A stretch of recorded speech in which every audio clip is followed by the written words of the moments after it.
ரூ. 1500 மதிப்பு கொண்ட ஒரிஜினல் கருங்காலி மாலை நம்ம கிட்ட ரூ. 1100 மட்டுமே. பாலிஸ்டர் மாலையும் நம்ம கிட்ட இருக்கு. 8 mm பாலிஸ்டர் மாலை வேணும்னா ரூ. 1400 வரும். கேஷ் ஆன் டெலிவரி நம்ம கிட்ட கிடையாதுங்க. ரொம்ப நம்பகத்தன்மையா தினமும் பாத்தீங்கன்னா நிறைய பேர் வாங்கிட்டு இருக்காங்க. மாலையிலேயே பல வகை இருக்குங்க. ஃபர்ஸ்ட் குவாலிட்டி மாலை இந்த ரேட்டுக்கு உங்களுக்கு எங்கேயுமே கிடைக்காதுங்க. கான்டாக்ட் 88 70 10 75 27. ஹலோ வீவர்ஸ், 52 வருடத்திற்கு பிறகு மிக அபூர்வமான சங்கராஷ்டமியானது நாளைய தினத்துல வர உள்ளது. பொதுவாகவே நம்மில் பெரும்பாலானோருக்கு இருக்கக்கூடிய ஒரே ஆசை அப்படின்னா உணவுக்கு பஞ்சம் வரக்கூடாது அப்படின்னு நம்ம நினைப்போங்க. என்றென்றைக்குமே உணவுக்கு மட்டும் பார்த்தீங்கன்னா நமக்கு பஞ்சம் ஏற்படாமல் உணவு விஷயத்துல நம்ம கணக்கு பார்க்காம சாப்பிடணும் அப்படிங்கிற மாதிரியான சில ஆசைகளானது எல்லோருக்குமே இருக்க கொடுங்க. அப்படிப்பட்ட நம்முடைய ஆசைகளை நிறைவேற்றி தரக்கூடிய ஒரு அற்புதமான நாளாகத்தான் நாளைய நாளானது நமக்கு அமைஞ்சிருக்குங்க. அதாவது இந்த உலகத்தில் இருக்கக்கூடிய அனைத்து ஜீவராசிகளுக்குமே உணவு அளிக்கக்கூடிய ஒரு அற்புதமான நாளாகத்தான் நாளைய நாள் அமைஞ்சிருக்குங்க. அதாவது சிவபெருமான் மார்கழி மாதத்தில் வரக்கூடிய தேய்பிறை அஷ்டமி அன்று தான் பார்த்தீங்கன்னா உலகத்தில் இருக்கக்கூடிய அனைத்து ஜீவராசிகளுக்குமே பார்த்தீங்கன்னா உணவை கொடுத்திருப்பாரு. இப்படிப்பட்ட இந்த ஒரு அற்புதமான நாளில் நம்ம பச்சரிசியை கோவிலுக்கு எடுத்துட்டு போய் அந்த பச்சரிசியை மீண்டும் நம்முடைய வீட்டிற்கு கொண்டுட்டு வந்து நாம் சமைக்கக்கூடிய அந்த அரிசியோடு இந்த அரிசியையும் சேர்த்து வைப்பதன் மூலமாக நாம வாழும் காலம் வரைக்குமே பார்த்தீங்கன்னா நமக்கு உணவுக்கு பஞ்சமே வராது. அந்த அளவிற்கு பார்த்தீங்கன்னா ஒரு நல்ல செல்வ செழிப்போடு நம்ம வாழலாங்க. உணவுக்கு அப்படிங்கிற ஒரு கஷ்டமே வராதுங்க. ஸோ அந்த அளவிற்கு உணவு பஞ்சம் இல்லாமல் நாம் சந்தோஷமாக பார்த்தீங்கன்னா குடும்பத்தில் வாழலாங்க. அப்படிப்பட்ட ஒரு அற்புதமான நாளாகத்தான் நாளைய நாள் அமைஞ்சிருக்குங்க. எனவே இந்த பச்சரிசியை நாளைய தினத்தில் சிவன் கோவிலுக்கு எப்போது எடுத்துகிட்டு போகணும், அந்த பச்சரிசியை நம்ம எப்போது நம்முடைய வீட்டிற்கு எடுத்துகிட்டு வந்தால் சிறப்பானதாக இருக்கக்கூடும். அது மட்டும் இல்லாமல் நாளைய தினத்தில் நம்ம செய்யக்கூடிய ஒரு சில தானமானது நம்முடைய அடுத்தடுத்த தலைமுறையினருக்கும் புண்ணியத்தை பெற்றுத்தரக்கூடிய வகையில் அமைய கொடுங்க. ஸோ அது என்னென்ன பொருட்கள் அப்படிங்கிறதோடு இந்த அற்புதமான சங்கராஷ்டமி நாட்களில் சனி பகவானால் ஏற்படக்கூடிய கெடு பலன்களையும் நம்ம குறைத்து கொள்ளலாங்க. இதன் மூலமாக குறிப்பிட்டு சொல்லணும்னா தனுசு ராசி, மகர ராசி, கும்பராசி, மீன ராசி, அதோடு சேர்த்து விருச்சிக ராசி, இந்த 5 ராசிக்காரர்களும் கட்டாயமாக நாளைய தினத்தில் காகத்திற்கு எள் கலந்த சாதத்தை வைத்துடுவாங்க. இதனால சனியினால் ஏற்படக்கூடிய சங்கடங்கள் அனைத்துமே தீர ஆரம்பிக்குங்க. காரணம் என்னன்னா பைரவருடைய குருவாக சனியுடைய குருவாக இருப்பவர் தான் பைரவர். ஸோ பைரவருக்கு உரிய நாட்களில் நம்ம பைரவரை வழிபாடு செய்து கொள்வதன் மூலமாக சனியினால் ஏற்படக்கூடிய சங்கடங்களும் பாதிப்புகளும் தன்னால் குறைய ஆரம்பிக்குங்க.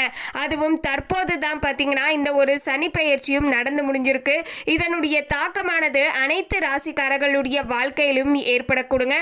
ஸோ இப்படிப்பட்ட இந்த ஒரு சிறப்பான மாசி மாதத்தில் வரக்கூடிய தேய்பிறை அஷ்டமி நாட்களில் நீங்கள் மிளகு வைத்து இப்படியும் அதே போல் பார்த்தீங்கன்னா மிளகு, அதே போல் பார்த்தீங்கன்னா கருப்பு எள்ளு, இந்த 2 பொருட்களை வைத்து ஒரு சில விளக்குகளை ஏற்றிட்டு வருவதன் மூலமாக பார்த்தீங்கன்னா உங்களுடைய வாழ்க்கையில் இருக்கக்கூடிய பிரச்சனைகள் தீர ஆரம்பிக்குங்க. இந்த தீபத்தை நாளைய தினத்தில் எப்படி ஏற்றணும், எந்த நேரத்தில் ஏற்றணும் அப்படிங்கிற எல்லா விஷயத்தையும் நம்ம டீட்டெயிலாக தெரிந்து கொள்ளலாம். அதுக்கு முன்னாடி இன்னும் நம்ம சேனலை சப்ஸ்கிரைப் பண்ணலனா சப்ஸ்கிரைப் பண்ணிடுங்க. அப்படியே பக்கத்தில் இருக்கக்கூடிய பெல் ஐகானையும் பிரஸ் பண்ணுங்க. வாங்க வீடியோக்குள்ள போகலாம். 4/1/2024 வியாழக்கிழமை, அதாவது குருவிற்கு உரிய நாளாக இருக்கக்கூடிய இந்த அற்புதமான வியாழக்கிழமை அன்று தான் மார்கழி மாதத்தில் வரக்கூடிய தேய்பிறை அஷ்டமி என்று சொல்லக்கூடிய சங்கராஷ்டமியானது இன்றைய தினத்தில் வர உள்ளது. சிவபெருமானுடைய 64 வடிவங்கள்ல ஒன்றானதாக சொல்லக்கூடியது தான் இந்த பைரவருங்க. பைரவருக்கு உரிய நாள் அப்படின்னு பார்த்தீங்கன்னா இந்த அஷ்டமி, அதுலேயும் தேய்பிறை அஷ்டமி அப்படிங்கிறது பைரவருக்கு மிக மிக உகந்ததாக சொல்லப்பட்டு வருதுங்க. மேலும் நவ கிரகங்கள்ல சனி பகவானை பார்த்தாலேயே ஒருவித பயமானது ஏற்பட ஆரம்பிக்குங்க. ஏன்னா சனி பகவான் நீதிமான். நாம நல்லது செஞ்சா அந்த 7.5 சனி காலத்துல நமக்கு நல்லது செய்வார். கெட்டது செஞ்சோம்னா அதற்கேற்றாற் போல நமக்கு பிரதிபலனை அவருடைய பெயர்ச்சி காலத்துல கொடுத்து விடுவார்.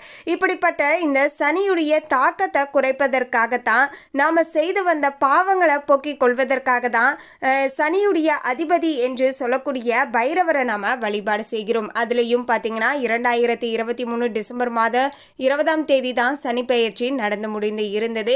இந்த பெயர்ச்சியுடைய தாக்கம் அனைத்து ராசிக்காரர்களுடைய வாழ்க்கையிலும் காணப்படுங்க. குறிப்பிட்டு இந்த 4 ராசிக்காரர்களுடைய வாழ்க்கையில கட்டாயமாக அதீதமான தாக்கத்தை ஏற்படுத்தும். எனவே தான் பார்த்தீங்கன்னா நாளைய தினத்துல சுடு சாதத்துல எள் கலந்த சாதத்தை காக்கைக்கு வைத்துட்டு வாங்க. இதன் மூலமாக சனியினால் ஏற்படக்கூடிய சங்கடங்கள் அனைத்துமே பார்த்தீங்கன்னா தீர ஆரம்பிக்குங்க. எனவே மறக்காம இந்த ஒரு விஷயத்த செஞ்சுடுங்க.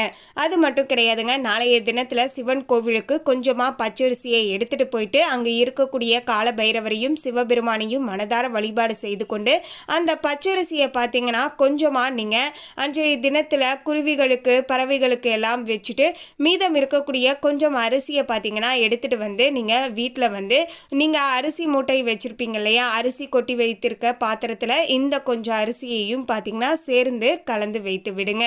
இதன் மூலமாக என்றென்றைக்கும் நமக்கு உணவுக்கு பஞ்சமே வராதுங்க.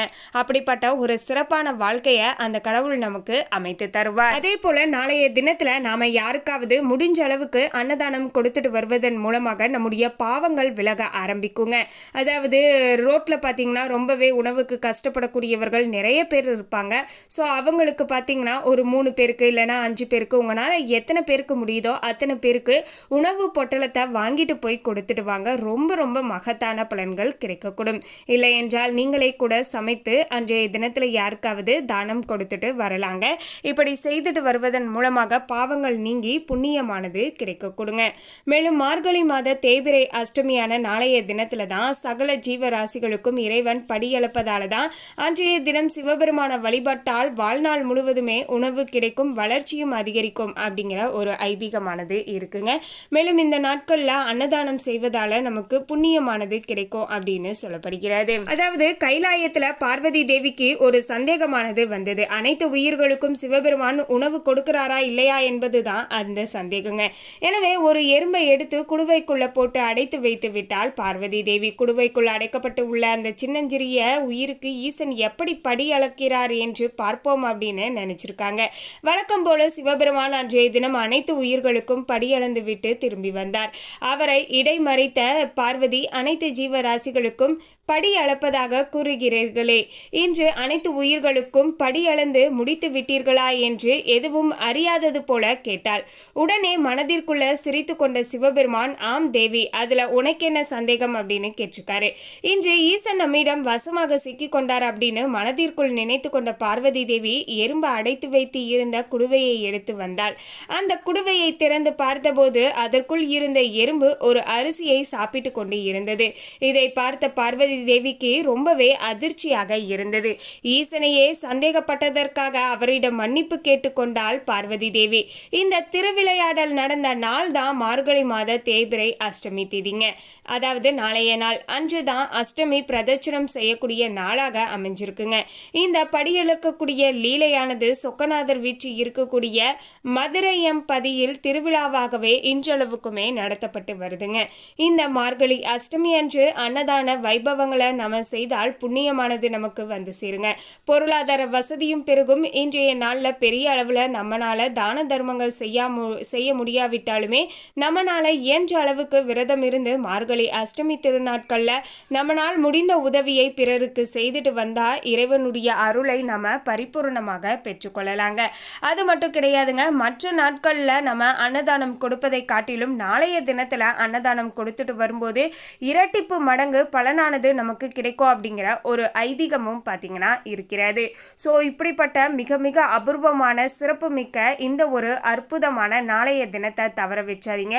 ரொம்ப ரொம்ப எளிமைங்க. சும்மா ஒரு கைப்பிடி அளவுக்கு பச்சரிசியை எடுத்துட்டு போயிட்டு சிவபெருமானையும் அங்கே இருக்கக்கூடிய கால பைரவரையும் மனதார வழிபாடு செய்து கொண்டு வீடு திரும்பும்போது அந்த பச்சரிசியில் கொஞ்சமாக எடுத்துட்டு உங்களுடைய கைகளிலேயே வைத்து கொண்டு வீட்டிற்குள்ளே வந்து அந்த பச்சரிசி இருக்கக்கூடிய பாக்ஸில் இந்த அரிசியையும் கொஞ்சமாக சேர்த்து கலந்து வச்சுங்க. என்றென்றைக்குமே உணவு பஞ்சமே வராதுங்க. இதை விட மிக முக்கியமான விஷயம் என்னன்னு பார்த்தீங்கன்னா, நாளைய தினத்தில் உங்களால் முடிஞ்ச அளவுக்கு மற்றவர்களுக்கு உணவு தானம் கொடுத்துட்டு வாங்க. உங்களால் எந்த உணவு சமைக்க முடியுமோ அந்த உணவு சமைத்து ஒரு 4 பேருக்கு இல்லைனா அட்லீஸ்ட் ஒருத்தருக்காவது நீங்கள் நாளைய தினத்தில் தானம் கொடுத்துட்டு வாங்க. நாளைய தினத்தில் நீங்கள் கொடுக்கக்கூடிய தானமானது உங்களுடைய அடுத்தடுத்த தலைமுறையினருக்கும் புண்ணியத்தை பெற்றுத்தரும் அப்படிங்கிறதுல எந்தவித சந்தேகமும் வேண்டாங்க. மேலும் இந்த தகவலை பற்றிய உங்களுடைய கருத்தை கமெண்ட்ல பதிவு பண்ணுங்க. இந்த தகவல் உங்களுக்கு பிடிச்சிருந்தா லைக் பண்ணுங்க, ஷேர் பண்ணுங்க. இது போன்ற சுவாரஸ்யமான தகவலை தெரிந்து கொள்ள சேனலை சப்ஸ்கிரைப் பண்ணுங்க. தேங்க்யூ.